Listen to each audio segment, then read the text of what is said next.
ಎಲ್ರಿಗೂ ನಮಸ್ಕಾರ. ನನ್ನ ಹೆಸರು ಗೌರೀಶ್. ನೀವು ನೋಡ್ತಿದ್ರೆ ಕನ್ನಡ ಲೇಡೀಸ್ ಟೈಲರ್ ಚಾನಲ್. ನಿಮಗೆ ಲಾಸ್ಟ್ ವೀಡಿಯೋದಲ್ಲಿ ನಾನು ಶೋಲ್ಡರ್ನ ಜಾಯಿಂಟ್ ಮಾಡೋದಕ್ಕಿಂತ ಮುಂಚೆ ಫ್ರಂಟ್ ಮತ್ತು ಬ್ಯಾಕ್ ನೆಕ್ಕು ಅಳತೆ ಮಾಡಿಕೊಂಡು ನಂತರ ಶೋಲ್ಡರ್ ಜಾಯಿಂಟ್ ಮಾಡಿ ಶೋಲ್ಡರ್ ಡ್ರಾಪ್ ಅವಾಯ್ಡ್ ಮಾಡೋದಕ್ಕೆ ತುಂಬಾ ನಮಗೆ ಚಾನ್ಸಸ್ ಇರುತ್ತೆ ಅಂತ ನಿಮಗೆ ಲಾಸ್ಟ್ ವೀಡಿಯೋದಲ್ಲಿ ತಿಳಿಸಿದ್ದೀನಿ. ಆ ರೀತಿ ಚೆಕ್ ಮಾಡೋದ್ರಿಂದ ನಾವು ಸ್ಟಿಚಿಂಗ್ ಮಾಡುವಾಗ ಎಕ್ಸ್ಪೆಂಡ್ ಆಗಿ ಏನಾದರೂ ಜಾಸ್ತಿ ಬಂದಿದೆಯಾ, ನೆಕ್ಕು ಕಡಿಮೆ ಬಂದಿದೆಯಾ ಏನು ಅನ್ನೋದು ನಮಗೆ ಫೈನಲಾಗಿ ಗೊತ್ತಾಗುತ್ತೆ. ನೆಕ್ ಲೂಸು ಮತ್ತು ಹಾರ್ಮೋಲ್ ರಿಂಕಲ್ಸು, ಶೋಲ್ಡರ್ ಡ್ರಾಪ್ ಈ ಮೂರನ್ನ ನಾವು ಅವಾಯ್ಡ್ ಮಾಡ್ಬೋದು. ಆ ವಿಡಿಯೋ ನಿಮಗೆ ಲಾಸ್ಟ್ ವಿಡಿಯೋ ನಾನು ಆಲ್ರೆಡಿ ಅಪ್ಲೋಡ್ ಮಾಡಿದ್ದೀನಿ. ಆ ವಿಡಿಯೋ ನೀವು ನೋಡಿಲ್ಲ ಅಂದರೆ ಚಾನಲಲ್ಲಿ ಇರುತ್ತೆ. ಒಂದು ಸಲ ಚಾನಲ್ ಮೇಲೆ ಕ್ಲಿಕ್ ಮಾಡಿ ವಿಡಿಯೋ ಸೆಕ್ಷನ್ಗೆ ಹೋಗಿ ವೀಡಿಯೋಸಲ್ಲಿ ನಿಮ್ಗೆ ಆ ವಿಡಿಯೋ ಸಿಗುತ್ತೆ. ನೋಡಿ, ತುಂಬ ಇಂಪಾರ್ಟೆಂಟ್ ವಿಡಿಯೋ, ನಿಮಗೆ ತುಂಬಾ ಯೂಸ್ಫುಲ್ ಆಗುತ್ತೆ. ಶೋಲ್ಡರ್ ಡ್ರಾಪ್ನ ನಾವು ಅವಾಯ್ಡ್ ಮಾಡೋದಕ್ಕೆ ಅದೊಂದು ಲಾಸ್ಟ್ ಚಾನ್ಸ್ ಅಂತ ನಿಮಗೆ ತಮ್ಮನೆಲ್ಲೂ ಮೆನ್ಷನ್ ಮಾಡಿರ್ತೀನಿ. ತುಂಬ ಇಂಪಾರ್ಟೆಂಟ್ ವಿಡಿಯೋ, ನೋಡಿಲ್ಲ ಅಂದರೆ ಒಂದು ಸಲ ನೋಡಿ, ಯೂಸ್ ಆಗುತ್ತೆ. ಈ ವಿಡಿಯೋದಲ್ಲಿ ಏನು ಅಂದರೆ ಸ್ಲೀವ್ಸು ನಾಚ್ ಟು ನಾಚ್ ಪರ್ಫೆಕ್ಟಾಗಿ ಮ್ಯಾಚ್ ಆಗಬೇಕು ಅಂದರೆ ಇನ್ನೊಂದು ಮೆಥಡ್ ಇದೆ ಸ್ಲೀವ್ಸ್ನ ಜಾಯಿಂಟ್ ಮಾಡೋದಕ್ಕೆ. ಜನರಲ್ಲಾಗಿ ಎರಡು ಮೆಥಡಲ್ಲಿ ಎಲ್ಲರೂ ಸ್ಲೀವ್ಸ್ನ ಅಟ್ಯಾಚ್ ಮಾಡ್ತಾರೆ. ಒಂದು ಬಾಡಿ ಪೀಸ್ ಕೆಳಗಡೆ ಇಟ್ಟು ಸ್ಲೀವ್ಸ್ನ ಮೇಲೆ ಇಟ್ಟು ಸ್ಲೀವ್ ಅಟ್ಯಾಚ್ ಮಾಡ್ತಾರೆ, ಅದೊಂದು ಮೆಥಡ್ಡು. ಸ್ಲೀವ್ಸ್ನ ಕೆಳಗಡೆ ಇಟ್ಟು ಬಾಡಿ ಪೀಸ್ ಮೇಲೆ ಇಟ್ಟು ಸ್ಲೀವ್ ಅಟ್ಯಾಚ್ ಮಾಡ್ತಾರೆ, ಇದು ಇನ್ನೊಂದು ಮೆಥಡ್ಡು. ಈ ಎರಡನೇ ಮೆಥಡ್ಡು ತುಂಬ ಜನ ಹೇಳ್ಕೊಡೋದಿಲ್ಲ, ತುಂಬ ಜನ ಫಾಲೋನೂ ಮಾಡೋದಿಲ್ಲ. ಬಟ್ ಎರಡನೇ ಮೆಥಡಲ್ಲಿ ನಿಮಗೆ ಸ್ಲೀವ್ ನಾಚ್ ಟು ನಾಚ್ ಪರ್ಫೆಕ್ಟಾಗಿ ಮ್ಯಾಚ್ ಆಗೋದಕ್ಕೆ ತುಂಬ ಚಾನ್ಸಸ್ ಇರುತ್ತೆ ಫಸ್ಟ್ ಮೆಥಡ್ಗೆ ಹೋಲಿಸ್ಕೊಂಡ್ರೆ. ಅದು ಯಾವ ರೀತಿ ಏನು ಅನ್ನೋದು ಈ ವಿಡಿಯೋದಲ್ಲಿ ನಾನು ನಿಮಗೆ ತಿಳಿಸ್ಕೊಡ್ತೀನಿ. ವಿಡಿಯೋನ ಕೊನೆವರೆಗೂ ನೋಡಿ, ಕ್ಲಿಯರಾಗಿ ಅರ್ಥ ಆಗುತ್ತೆ. ಹಾಗೆ ಈ ಚಾನಲ್ನ ನೀವೇನಾದರೂ ಹೊಸದಾಗಿ ನೋಡ್ತಾ ಇದ್ದೀರ ಅಂದರೆ ಈ ಚಾನಲ್ನ ಸಬ್ಸ್ಕ್ರೈಬ್ ಮಾಡ್ಕೊಳ್ಳಿ. ಪಕ್ಕದಲ್ಲಿ ಬೆಲ್ ಐಕನ್ ಇರುತ್ತೆ, ಅದನ್ನು ಆನ್ ಮಾಡಿ ಇಟ್ಕೊಳ್ಳಿ. ನಾನು ಇಂಥ ಟೈಲರಿಂಗ್ ವೀಡಿಯೋಸ್ನ ಅಪ್ಲೋಡ್ ಮಾಡಿದ ತಕ್ಷಣ ನಿಮಗೆ ನೋಟಿಫಿಕೇಷನ್ ಬರುತ್ತೆ, ಎಲ್ಲ ವೀಡಿಯೋಸ್ನ ನೀವು ನೋಡ್ಬೋದಾಗುತ್ತೆ. ಲಾಸ್ಟ್ ವೀಡಿಯೋದಲ್ಲಿ ನಿಮಗೆ ಈ ಶೋಲ್ಡ್ರನ್ನ ಜಾಯಿಂಟ್ ಮಾಡೋದಕ್ಕಿಂತ ಮುಂಚೆ ಫ್ರಂಟ್ ನೆಕ್ ಮತ್ತು ಬ್ಯಾಕ್ ನೆಕ್ ಅಳತೆ ಮಾಡಿಕೊಂಡು ನಂತರ ಶೋಲ್ಡ್ರ್ ಜಾಯಿಂಟ್ ಮಾಡ್ಕೊಳ್ಳಿ ಅಂತ ತಿಳಿಸಿದ್ನಲ್ವ. ಅಳತೆ ಬ್ಲೌಸ್ ಪ್ರಕಾರ ನೋಡಿ ಚೆಕ್ ಮಾಡಿ ನೀವು ಫೈನಲ್ ಮಾಡ್ಕೊಳ್ಳಿ ಅಂತ ತಿಳಿಸ್ದೆ. ಅದೇ ಬಾಡಿ ಮೆಜರ್ಮೆಂಟ್ ಇದ್ದರೆ ಯಾವ ರೀತಿ ಅನ್ನೋದು ಒಬ್ಬರು ಡೌಟ್ ಕೇಳಿದರು. ಸೊ ಬಾಡಿ ಮೆಜರ್ಮೆಂಟ್ ಇದ್ದರೆ ಏನಿಲ್ಲ, ನೀವು ಶೋಲ್ಡರ್ ಜಾಯಿಂಟ್ ಮಾಡೋದಕ್ಕಿಂತ ಮುಂಚೆ ಒಂದು ಸಲ ನೆಕ್ ಡೀಪ್ನ ಚೆಕ್ ಮಾಡ್ಕೊಳ್ಳಿ ಈ ರೀತಿ, ಓಕೆನಾ. ನೆಕ್ ಡೀಪ್ ಚೆಕ್ ಮಾಡ್ಕೊಳ್ಳಿ ಶೋಲ್ಡರ್ ಜಾಯಿಂಟ್ ಮಾಡೋದಕ್ಕಿಂತ ಮುಂಚೆನೇ. ನಿಮ್ಗೇನಾದರೂ ಜಾಸ್ತಿ ಇದ್ದರೆ ಸ್ವಲ್ಪ ಟ್ರಿಮ್ ಮಾಡಿ, ಕಟ್ ಮಾಡಿ. ಪರ್ಫೆಕ್ಟ್ ಇದ್ದರೆ ಓಕೆ. ಫ್ರಂಟ್ ನೆಕ್ಕು ಬ್ಯಾಕ್ ನೆಕ್ ಎರಡೂ. ಬ್ಯಾಕ್ ನೆಕ್ ಯಾವ ರೀತಿ ಚೆಕ್ ಮಾಡಬೇಕಂದ್ರೆ ಈ ಕೆಳಗಡೆ ಪೋರ್ಷನ್ ಚೆಕ್ ಮಾಡ್ಕೊಳ್ಳಿ. ಇದರಲ್ಲಿ ಬ್ಲೌಸ್ ಲೆಂತ್ ಏನಿದೆ ಅದರಲ್ಲಿ ಇದನ್ನು ಮೈನಸ್ ಮಾಡಿ ಉಳಿದಿರೋದೇ ನಿಮಗೆ ಬ್ಯಾಕ್ ಡೀಪ್ ನೆಕ್ ಆಗಿರುತ್ತೆ. ಅದನ್ನು ನೀವು ಒಂದು ಸಲ ಕ್ರಾಸ್ ಚೆಕ್ ಮಾಡಿಕೊಂಡ್ರೆ ಮುಗೀತು, ಓಕೆನಾ. ಅಷ್ಟು ಮಾಡಿ, ನೀವು ಬಾಡಿ ಮೆಜರ್ಮೆಂಟ್ ಇದ್ದರೆ ಇಷ್ಟೇ ಸಿಂಪಲ್ ಇರುತ್ತೆ. ಅಳತೆ ಬ್ಲೌಸ್ ಇದ್ದರೆ ಚೆಕ್ ಮಾಡ್ಕೊಳ್ಳಿ ಒಂದು ಸಲ. ಅದನ್ನು ಲಾಸ್ಟ್ ವೀಡಿಯೋದಲ್ಲಿ ನಾನು ನಿಮಗೆ ತೋರಿಸಿದ್ದೀನಿ, ಅದ್ರ ಪ್ರಕಾರ ಚೆಕ್ ಮಾಡಿಕೊಂಡು ನಂತರ ಶೋಲ್ಡರ್ ಜಾಯಿಂಟ್ ಮಾಡ್ಕೊಳ್ಳಿ. ಸ್ಲೀವ್ ಅಟ್ಯಾಚ್ ಮಾಡೋದಕ್ಕೆ ಇದೊಂದು ಎರಡನೇ ಮೆಥಡ್ ಅಲ್ವಾ. ಸ್ಲೀವ್ಸ್ನ ಫಸ್ಟ್ ರೆಡಿ ಮಾಡ್ಕೊಳ್ಬೇಕು. ನಿಮಗೀಗ ನಾನು ಈ ರೀತಿ ತೆಳು ಕ್ಲಾತ್ ಬಂದಾಗ ಸ್ಲೀವ್ಸ್ನ ಯಾವ ರೀತಿ ಪಕ್ಕ ಮಾಡ್ಕೊಳ್ಬೇಕಂತ ತೋರಿಸ್ಕೊಡ್ತೀನಿ.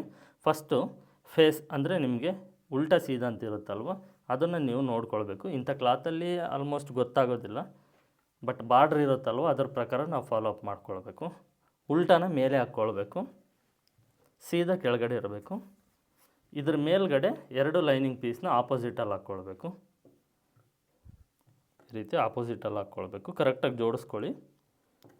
ಇಲ್ಲಿ ಮುಂದ್ಗಡೆ ಸೈಡು ಒಂದು ಅರ್ಧ ಇಂಚ್ ಬಿಡಿ ಎಕ್ಸ್ಟ್ರಾ ಮೇನ್ ಫ್ಯಾಬ್ರಿಕ್ನ. ಬಿಟ್ಟ ನಂತರ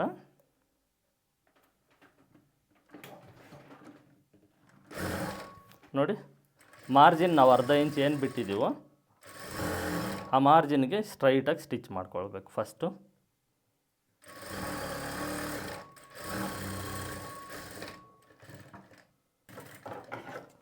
ಎರಡು ಸ್ಲೀವ್ಸ್ನ ಸ್ಟಿಚ್ ಮಾಡ್ಕೊಳ್ಳಿ ಒಂದೇ ಮೆಥಡ್ನಲ್ಲಿ. ಈ ರೀತಿ ಲೈನಿಂಗ್ನ ರಿವರ್ಸ್ ಮಾಡ್ಕೊಳ್ಳಿ. ನೀವು ಇದು ಬ್ಯಾಕ್ ಸೈಡ್ ಪಾರ್ಟಲ್ಲಿ ಕೆಳಗಡೆ ಸೊಂಟದ ಹತ್ರ ಪಕ್ಕ ಮಾಡಿದಲ್ವ, ಸೊ ಅದೇ ಮೆಥಡ್ ಇರುತ್ತೆ.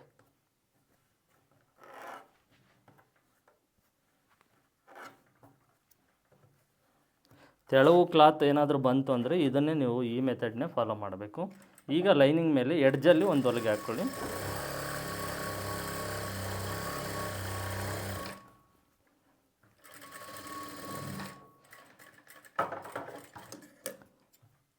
ಹೊಲಿಗೆ ಹಾಕ್ಕೊಂಡ ನಂತರ ಲೈನಿಂಗ್ನ ಈ ರೀತಿ ಎರಡು ಲೈನಿಂಗ್ನ ಮೇನ್ ಫ್ಯಾಬ್ರಿಕ್ ಅಟ್ಯಾಚ್ ಮಾಡಿರೋದು ರಿವರ್ಸ್ ಮಾಡ್ಕೊಳ್ಳಿ. ನೆಕ್ಸ್ಟ್ ನೋಡಿ, ಇದು ಈಗ ಮೇನ್ ಫ್ಯಾಬ್ರಿಕ್ ಅನ್ನೋದು ಮೇಲೆ ಇರುತ್ತೆ, ಲೈನಿಂಗ್ ಕೆಳಗಡೆ ಇರುತ್ತಲ್ವ. ಈ ಲೈನಿಂಗ್ ಒಳಗಡೆನೆ ಈ ಮೇನ್ ಫ್ಯಾಬ್ರಿಕ್ನ ನಾವು ಈ ರೀತಿ ಫೋಲ್ಡ್ ಮಾಡಿ ಇಲ್ಲಿ ಎಡ್ಜಿಗೆ ಒಂದು ಹೊಲಿಗೆ ಹಾಕ್ಕೊಂಡ್ರೆ ಮೇನ್ ಫ್ಯಾಬ್ರಿಕ್ ಮೇಲೆ ನಮಗೆ ಫಿನಿಶಿಂಗ್ ಅನ್ನೋದು ತುಂಬ ನೀಟಾಗಿರುತ್ತೆ, ಪಕ್ಕ ಆಗುತ್ತೆ.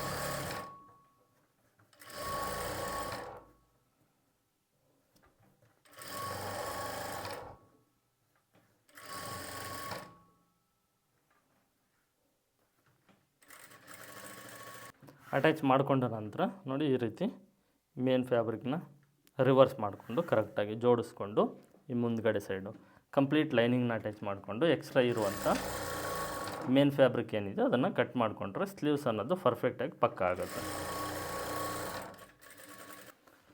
2 ಸ್ಲೀವ್ಸು ರೆಡಿ ಆಯಿತು, ರೆಡಿ ಮಾಡ್ಕೊಂಡಿದ್ದೀನಿ. ಈಗ ಫಸ್ಟ್ ಮೆಥಡ್ ಏನು, ಬಾಡಿ ಪೀಸ್ನ ಮೇಲೆ ಇಟ್ಟು ಸ್ಲೀವ್ಸ್ನ ಅದ್ರ ಮೇಲೆ ಬಾಡಿ ಪೀಸ್ ಕೆಳಗಡೆ ಇಟ್ಟು ಸ್ಲೀವ್ಸ್ನ ಈ ರೀತಿ ಮೇಲ್ಗಡೆ ಇಟ್ಟು ನಾವು ಅಟ್ಯಾಚ್ ಮಾಡ್ತೀವಿ. ಇದೊಂದು ಮೆಥಡು. ಜನರಲ್ಲಾಗಿ 90% ಜನ ಇದೇ ರೀತಿಯೇ ಸ್ಲೀವ್ ಅಟ್ಯಾಚ್ ಮಾಡೋದು. ಬಟ್ ಕೆಲವ್ರಿಗೆ ಕೆಲವು ಮೆಜರ್ಮೆಂಟ್ಸ್ಗೆ ನಾಚ್ ಟು ನಾಚ್ ಪರ್ಫೆಕ್ಟಾಗಿ ಬರೋದಿಲ್ಲ, ಹೊಸ್ದಾಗಿ ಕಲಿಯೋರ್ಗು ಅಷ್ಟು ಪರ್ಫೆಕ್ಟಾಗಿ ಬರೋದಿಲ್ಲ. ಸೊ ಆಗ ಏನು ಮಾಡಬೇಕಂದ್ರೆ ಮೆಥಡ್ 2, ಎರಡನೇ ಮೆಥಡ್ಡು, ಸ್ಲೀವ್ಸ್ನ ಕೆಳಗಡೆ ಇಟ್ಟು ಈ ರೀತಿ ಬಾಡಿ ಪೀಸ್ನ ಇದರ ಮೇಲ್ಗಡೆ ಇಟ್ಟು ಅಟ್ಯಾಚ್ ಮಾಡೋದು. ಯಾವ ರೀತಿ ಅಂದರೆ, ಶೋಲ್ಡರ್ಗೆ ನಾನು ಓವರ್ಲಾಕ್ ಹಾಕ್ಕೊಂಡಿಲ್ಲ, ವೀಡಿಯೋ ಪರ್ಪಸ್ ಆಗಿರೋದ್ರಿಂದ ನಾನು ಇದು ಯಾರ್ದು ಕಸ್ಟಮರ್ಸ್ದಲ್ಲ, ವೀಡಿಯೋಗೋಸ್ಕರ ಕ್ಲಾತ್ ತೊಗೊಂಡು ನಿಮಗೆ ವೀಡಿಯೋ ಮಾಡ್ತಾಯಿದ್ದೀನಿ. ಸೊ ಹಾಗಾಗಿ ನಾನು ಯಾವುದೇ ಓವರ್ಲಾಕ್ ಮಾಡ್ಕೊಂಡಿಲ್ಲ. ನೀವು ಕಂಪಲ್ಸರಿ ಓವರ್ಲಾಕ್ನ ಮಾಡ್ಕೊಳ್ಬೇಕು, ಓಕೆನಾ. ಸ್ಲೀವ್ಸ್ನ ಈ ರೀತಿ ಕೆಳಗಡೆ ಇಟ್ಟು ಇದರಲ್ಲಿ ಫ್ರಂಟ್ ಸೈಡು ಮತ್ತು ಬ್ಯಾಕ್ ಸೈಡು ಹಾರ್ಮೋಲ್ ಶೇಪ್ ಇರುತ್ತೆ, ನೋಡ್ಕೊಳ್ಳಿ. ಫ್ರಂಟ್ ಸೈಡ್ ಬೇಡ, ಬ್ಯಾಕ್ ಸೈಡಿಂದ ಫಸ್ಟು ಅಟ್ಯಾಚ್ ಮಾಡ್ಕೊಳ್ಳಿ. ಯಾವ ರೀತಿ ಅಂದರೆ, ಇದು back side armhole shape, main fabric ಈ ರೀತಿ ಮೇಲ್ಗಡೆ ಇಟ್ಟು ಸ್ಲೀವ್ಸ್ ಮೇಲ್ಗಡೆ ಈ ರೀತಿ ಒಂದು ಸಲ ಚೆಕ್ ಮಾಡ್ಕೊಳ್ಳಿ, ಓಕೆನಾ. ಈ ರೀತಿ ಒಂದು ಸಲ ಚೆಕ್ ಮಾಡ್ಕೊಳ್ಳಿ. ನಿಮ್ಗಾಗಲೇ ಎಷ್ಟು ಕಡಿಮೆ ಬರುತ್ತೆ ಎಷ್ಟು ಜಾಸ್ತಿ ಬರುತ್ತೆ ಅಂತ ಒಂದು ಐಡಿಯಾ ಇರುತ್ತೆ, ಓಕೆನಾ. ಚೆಕ್ ಮಾಡ್ಕೊಂಡ ನಂತರ ಏನಾದರೂ ನಿಮ್ಗೊಂದು ಸ್ವಲ್ಪ ಹೆಚ್ಚು ಕಡಿಮೆ ಬಂತು ಅಂದರೆ, ಒಂದು 1/4 ಇಂಚ್ ಹೆಚ್ಚು ಕಡಿಮೆ ಬಂತು ಅಂದರೆ ಅದನ್ನು ಸ್ವಲ್ಪ ಎಕ್ಸ್ಪ್ಯಾಂಡ್ ಮಾಡಿ, ಅಂದರೆ ಎಳೆದು ಅಟ್ಯಾಚ್ ಮಾಡಿ ಕರೆಕ್ಟಾಗಿರುತ್ತೆ. ಅರ್ಧ ಇಂಚು, 3/4 ಇಂಚು, 1 ಇಂಚುವರೆಗೂ ಜಾಸ್ತಿ ಬಂತು ಅಂದರೆ ನೀವು ಕಟಿಂಗಲ್ಲಿ ತುಂಬ ರಾಂಗ್ ಮಾಡಿದ್ರೆ. ಯಾವುದು ಪರ್ಫೆಕ್ಟಾಗಿದೆಯೋ ಅದರ ಪ್ರಕಾರ ಯಾವುದು ಜಾಸ್ತಿ ಬಂದಿದೆಯೋ ಕಡಿಮೆ ಬಂದಿದೆಯೋ ಅದನ್ನು ಮತ್ತೆ ರೀಕಟಿಂಗ್ ಮಾಡ್ಕೊಳ್ಬೇಕು, ಓಕೆನಾ. ನಾಚ್ ಟು ನಾಚ್ ಫಸ್ಟು ಸ್ಲೀವ್ಸ್ನ ಇಟ್ಕೊಂಡು ಸ್ಟಾಪ್ ಮಾಡಿ ಅಲ್ಲಿಗೆ ಸ್ಟಿಚ್ ಮಾಡಿ. ನಮಗೆ ಸ್ಲೀವ್ಸ್ ಕೆಳಗಡೆ ಇರೋದ್ರಿಂದ ಬಾಡಿ ಪೀಸ್ನ ನಾವು ಈಸಿಯಾಗಿ ಸ್ಟಿಚ್ ಮಾಡ್ಬೋದು. ನೋಡಿ ಈ ರೀತಿ ಸ್ವಲ್ಪನೇ ಸ್ಟಿಚ್ ಮಾಡ್ತಾ ಚೆಕ್ ಮಾಡ್ಕೊಳ್ಳಿ, ಇದು ಕರೆಕ್ಟಾಗಿ ಬರುತ್ತೋ ಇಲ್ವೋ ಇಲ್ಲಿ ಅಂತ ಚೆಕ್ ಮಾಡಿಕೊಂಡು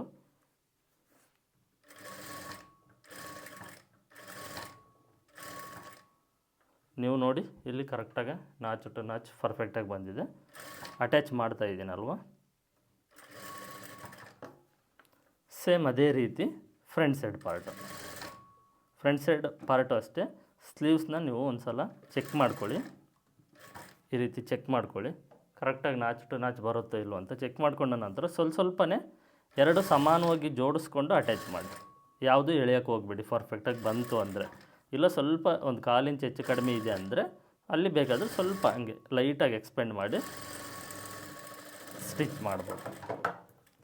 ಇದಕ್ಕೆ ಮತ್ತೆ ರಿವರ್ಸ್ ಮಾಡಿಕೊಂಡು ಡಬಲ್ ಸ್ಟಿಚ್ನ ಮಾಡ್ಕೊಳ್ಬೇಕು. ಯಾವುದೇ ಸ್ಲೀವ್ಸ್ನ ನೀವು ಅಟ್ಯಾಚ್ ಮಾಡಿ ಸ್ಟಿಚ್ಚು ಡಬಲ್ ಸ್ಟಿಚ್ ಇರಲಿ.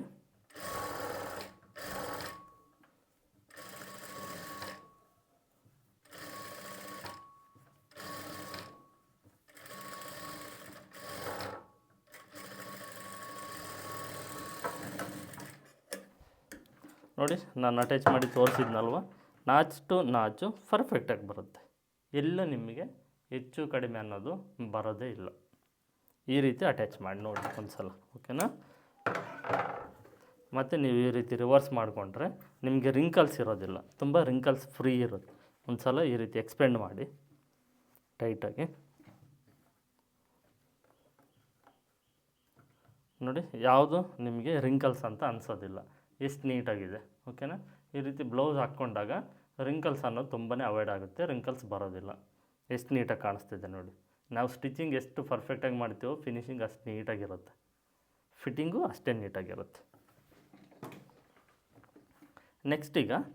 ನೆಕ್ಸ್ಟು ಸೈಡು, ಈಗ front side armhole shape first ಬರುತ್ತೆ. ಈಗ ಫ್ರಂಟ್ ಸೈಡಿಂದ ಅಟ್ಯಾಚ್ ಮಾಡಬೇಕು. ಫಸ್ಟು ಬ್ಯಾಕ್ ಸೈಡ್ ತೊಗೊಂಡ್ರೆ ಸೆಕೆಂಡ್ ಫ್ರಂಟ್ ಬರುತ್ತೆ, ಫಸ್ಟೇ ಫ್ರಂಟ್ ಸೈಡ್ ತೊಗೊಂಡ್ರೆ ಸೆಕೆಂಡ್ ಟೈಮ್ ಬ್ಯಾಕ್ ಸೈಡ್ ಬರುತ್ತೆ. ಆ ರೀತಿ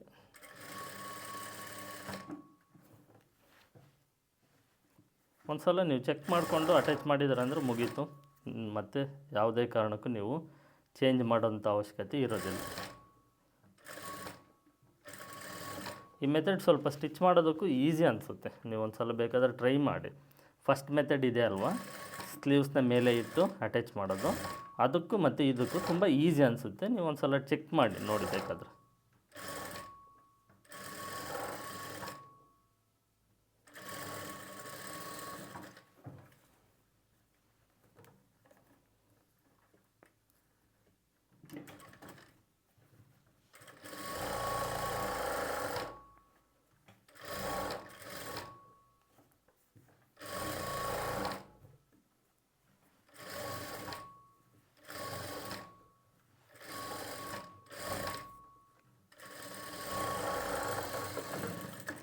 ನೋಡಿ ಕಂಪ್ಲೀಟ್ ಫಿನಿಶ್ ಆಯಿತು. ಇದು ನಿಮಗೆ ಕಟಿಂಗ್ ಮಾಡಿ ತೋರಿಸಿರುವಂಥ ಬ್ಲೌಸ್ ಪೀಸೇ, ನಾನೇನು ಸಪ್ರೇಟಾಗಿ ತೊಗೊಂಡಿಲ್ಲ ಸ್ಲೀವ್ ಅಟ್ಯಾಚ್ ಮಾಡೋದಕ್ಕೆ ಅಂತ. ನಿಮಗೆ ಒಂದೇ ಬ್ಲೌಸಲ್ಲಿ ಎಲ್ಲ ವೀಡಿಯೋಸ್ನ ನಾನು ಕವರ್ ಮಾಡ್ತಾಯಿದ್ದೀನಿ ಕ್ಲಿಯರಾಗಿ ಅರ್ಥ ಆಗಲಿ ಅಂತ. ನೋಡಿ ಇದು ಸೇಮ್ ಅದೇ ರೀತಿಯೇ ಬಂದಿದೆ, ಎಲ್ಲ ನಿಮಗೆ ರಿಂಕಲ್ಸ್ ಟೈಪ್ ಇಲ್ಲ, ಫುಲ್ ಫ್ರೀಯಾಗಿ ನೀಟಾಗಿದೆ. ಫಿನಿಶಿಂಗು ನೋಡ್ತಾ ಇರೋದು ಓಕೆನಾ. ಈ ರೀತಿ ಸ್ಲೀವ್ಸ್ನ ಅಟ್ಯಾಚ್ ಮಾಡಿ ನೋಡಿ ಒಮ್ಮೆ, ನಿಮಗೇನಾದರೂ ಇರೋ ಡೌಟ್ಸು ಇದರಲ್ಲಿ ಕ್ಲಿಯರ್ ಆಗುತ್ತೆ ಓಕೆನಾ. ಕಂಪಲ್ಸರಿ ಸ್ಲೀವ್ಸು ಮತ್ತು ಶೋಲ್ಡರ್ಗೆ ಓವರ್ಲಾಕ್ನ ಮಾಡ್ಕೊಳ್ಬೇಕು. ನಾನೇನಂದರೆ ವೀಡಿಯೋ ಪರ್ಪಸ್ ಆಗಿರೋದ್ರಿಂದ ಜಸ್ಟ್ ಹಾಗೆ ಕೈ ಬಿಡ್ತಾಯಿದ್ದೀನಿ ಅಷ್ಟೇ. ನೀವು ಮಾತ್ರ ಕಂಪಲ್ಸರಿ ಓವರ್ಲಾಕ್ನ ಮಾಡ್ಕೊಳ್ಬೇಕು. ಇದು ಸ್ಲೀವ್ಸ್ ಅಟ್ಯಾಚ್ ಮಾಡುವಂಥ ಎರಡನೇ ಮೆಥಡು.